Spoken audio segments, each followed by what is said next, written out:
We live life through fear.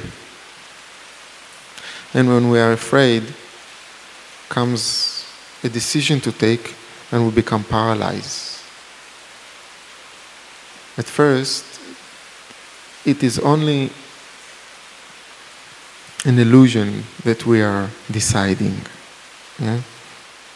This decision is something that is passing through us and is using our mental body, is using our energy to crystallize itself through us. But you cannot say that you take the important decisions in your life. You don't decide when you fall in love. You don't decide when you will have a moment of expansion of consciousness. You don't decide when this love will stay, when it will fade away. You don't decide how long this expansion of consciousness will stay.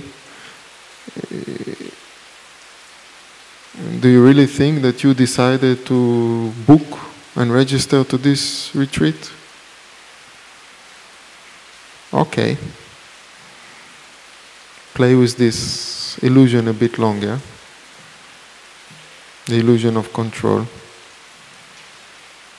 You are not the doer of your life. Relax.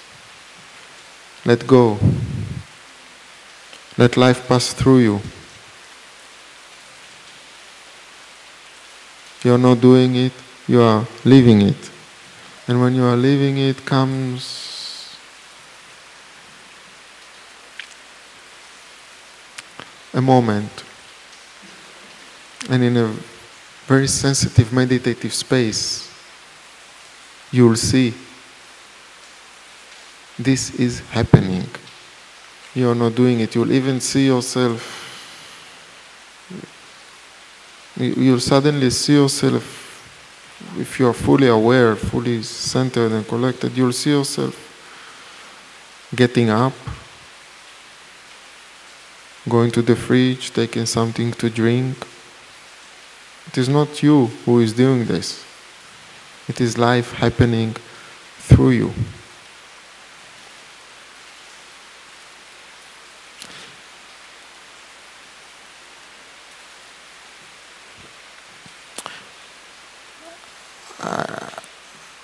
I explained you once before that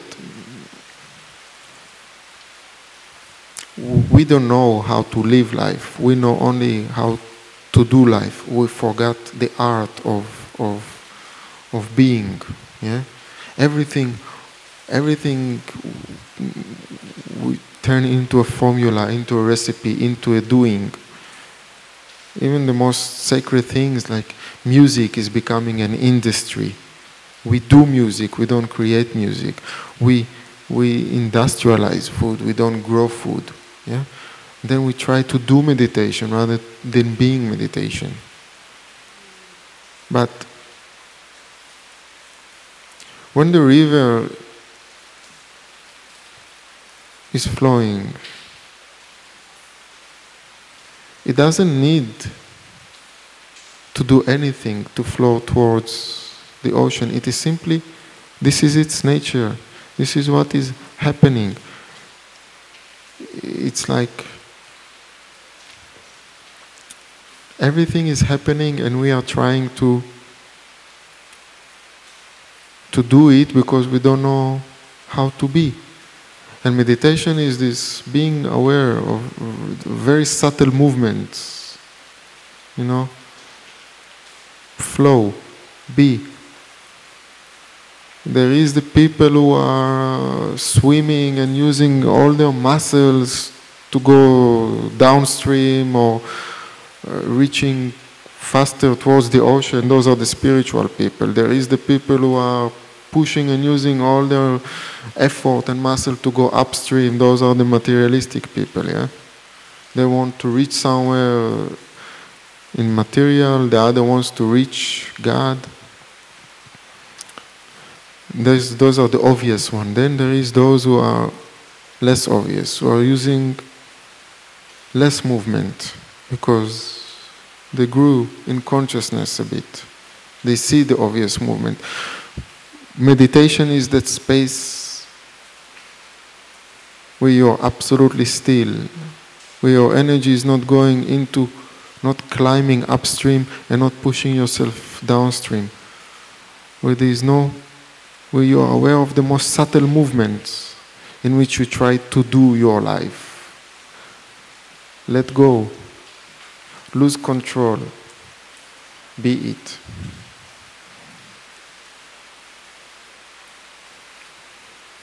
And will come those that will say, then if you don't have goals, and if you don't do, and if you don't have ambitions, then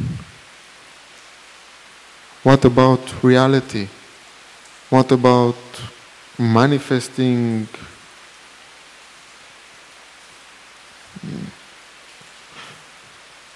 the human experience and the needs in the human experience?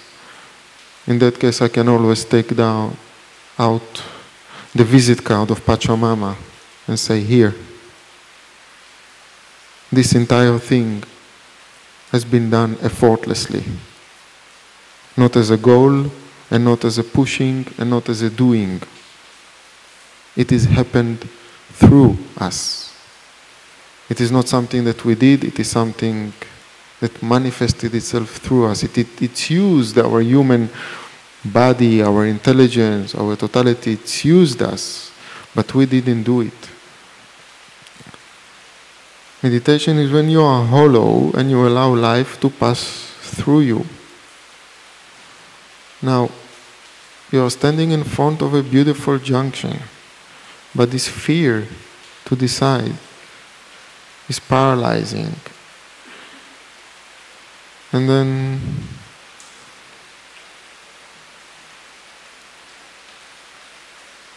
it becomes a nightmare. Then you start to think, what if? What if you'll stay and you'll not manage to dig deep within yourself? What if you'll go and you'll miss Pachamama? What if the scenarios? But how can you know? It is a journey to the unknown. Like the story that Osho tells when Mullah Nasruddin wanted to learn how to swim and he told him, okay, he went to his friend and he told him, okay, I will teach you how to swim. And they went near the river and he slipped on the mud and almost fell in the river, and then he backed off and held the tree tight. And his friend told him, Mullah, let's go into the river that I can teach you how to swim. And he said, no, first you teach me how to swim and then I will enter the river. You first want certainty and then you want to jump into life. You first want to have it known and then you want to dive into the mystery. What kind of a mystery is it? If you are an adventurous spirit, let go. Go into this mystery and see where it takes you. How can something go wrong if there is no such thing as wrong? What can happen? If it is in your stars that you need to get a slap as a wake-up call, you'll get it everywhere you go. If it is not in your stars, you'll be spared from it everywhere you go.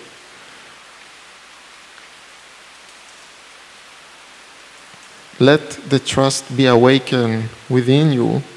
The trust is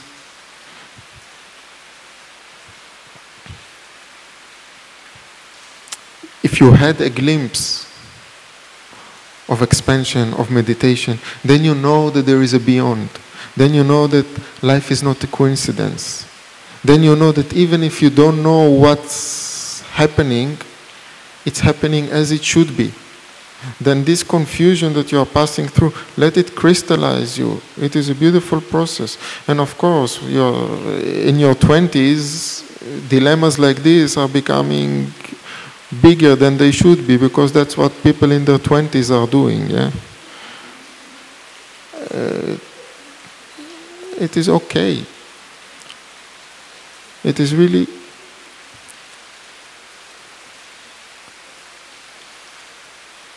either it is not even your decision, but you are taking responsibility for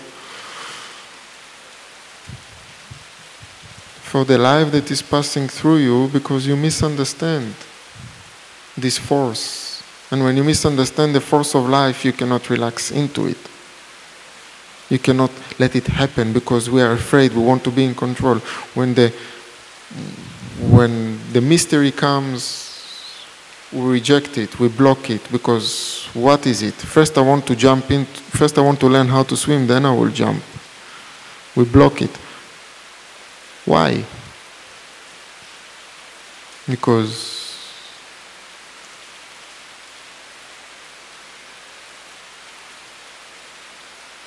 you believe in your limitations.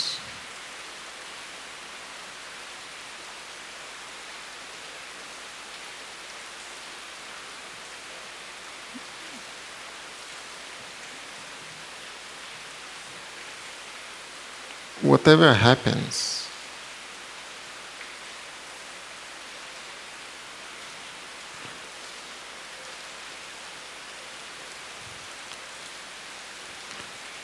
it is going to be right or wrong only if you will create this duality. If you free your mind out of these filters, then you step into the reality of suchness. Then you live the moment fearlessly.